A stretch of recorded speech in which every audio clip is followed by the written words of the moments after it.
what's our plan? Beat him up? Torture him for info? No. Do it my way.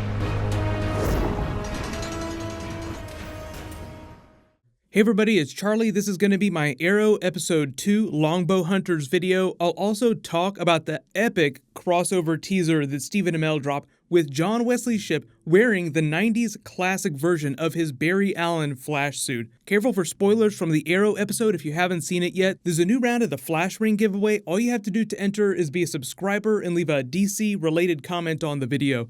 Arrow Top 10 first, then I'll talk about the crossover promo. Starting with number 10, the brand new intro. Stephen Amell does a brand new version of the intro saying, "I'm not a hero, I'm inmate 4587. I'm not the Green Arrow anymore." So it's a pretty big shift for the series. Sometimes you forget how many times they reuse the same version of the intro, so when they flip it up like this, it can be kind of fun. Like when they did the Nora version in episode 1 of The Flash. "My name is Nora Allen."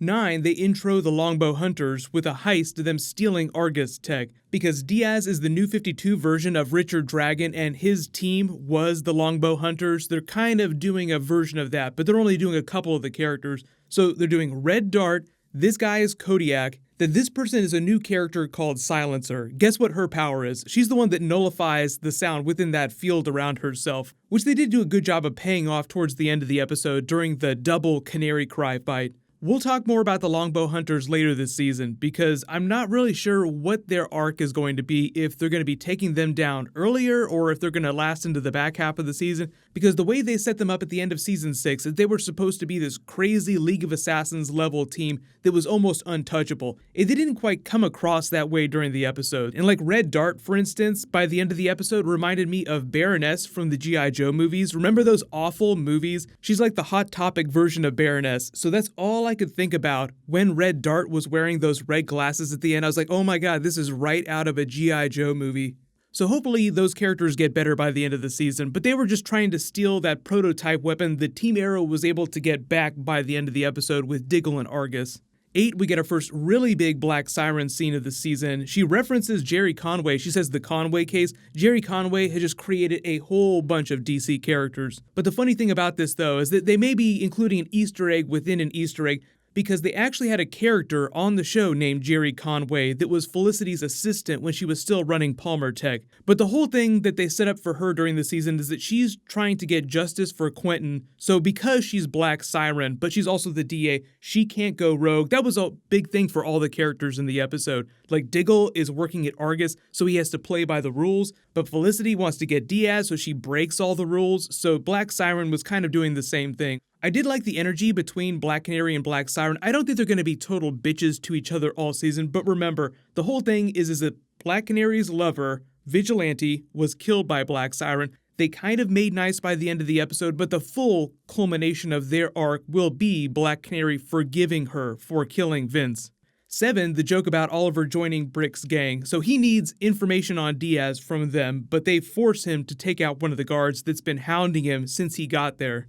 The weird thing about this storyline wasn't so much about what Brick, Bronze Tiger, and Cody Rhodes were trying to do to Oliver. They were trying to get him to go dirty. Do it the old-fashioned way. Just take him out. It was actually Oliver's fanboy that keeps following him around that had all these super dark suggestions. He's the one that suggested threatening the guard's family. He suggests blackmailing him to get him fired. So he just seems to have all these crazy dark ideas for getting rid of someone inside prison and all this access to information that he's not supposed to have access to for someone who was framed and thrown in prison wrongfully. That was his whole deal in the first episode for getting Oliver to protect him. I'm not supposed to be here. I was wrongfully in prison, but somehow he just seems super shady. It's one of those Littlefinger type plots where you make yourself seem like a weak person, but secretly there's some bigger plan you have in play.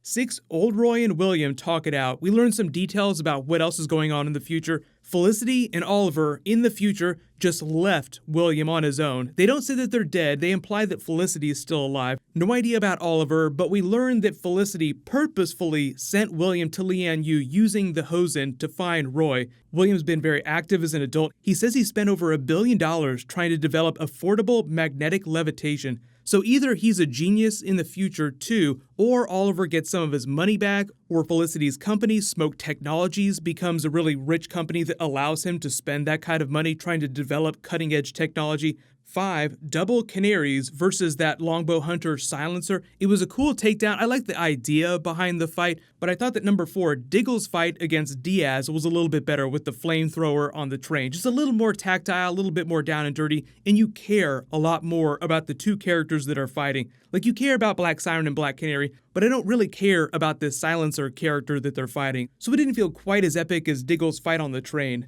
Number 3, though, even bigger one, afterwards, because Felicity just isn't having any of this Argus play-by-the-rules stuff, she breaks from Diggle, so that's the end of their alliance, and goes back to the FBI agent from last season. I'm not really sure how I feel about this either, because I wasn't a big fan of that FBI character. We'll see if they do something interesting with her this season. She was really just an antagonist for Oliver last season, just to push him to confess to being Green Arrow, which he did by the end of the season. So the whole setup is that she was going to help them take down Diaz, and Felicity is just picking that storyline back up. Like, you promised to help us, now it's time for you to make good on that. There was this weird thing going on with Diaz during the episode where he was taunting Diggle on the train, so he's still very much a big character and one of the bigger villains of the season, if not the big bad of the season. I don't know if they've absolutely confirmed that, because it does seem like he's going to be really big, but we'll see how much that pushes past the mid-season finale, because there's so much stuff happening with the crossover and Oliver being in prison that it feels like they're not going to take him down for good till Oliver gets out, and that's not going to be till the back half of the season.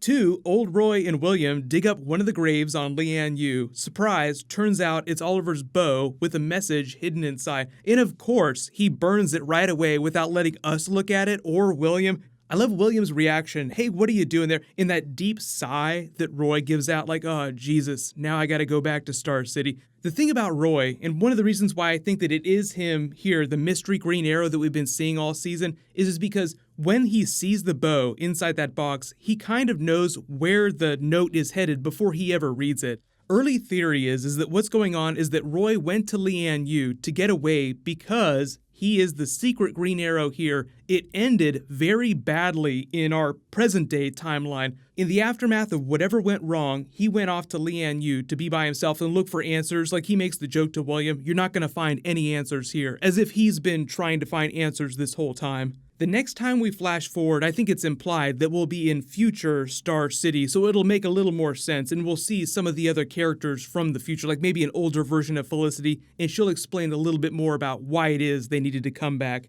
Number 1, though, Oliver maintains some of his integrity by getting rid of the guard, making them believe that he stabbed him, when really Oliver just did it himself. That seems to be his go-to thing. Right now he's 2 for 2. He framed Bronze Tiger during episode 1, now he's framed the guard. So we'll see how many more people he frames while he's in there.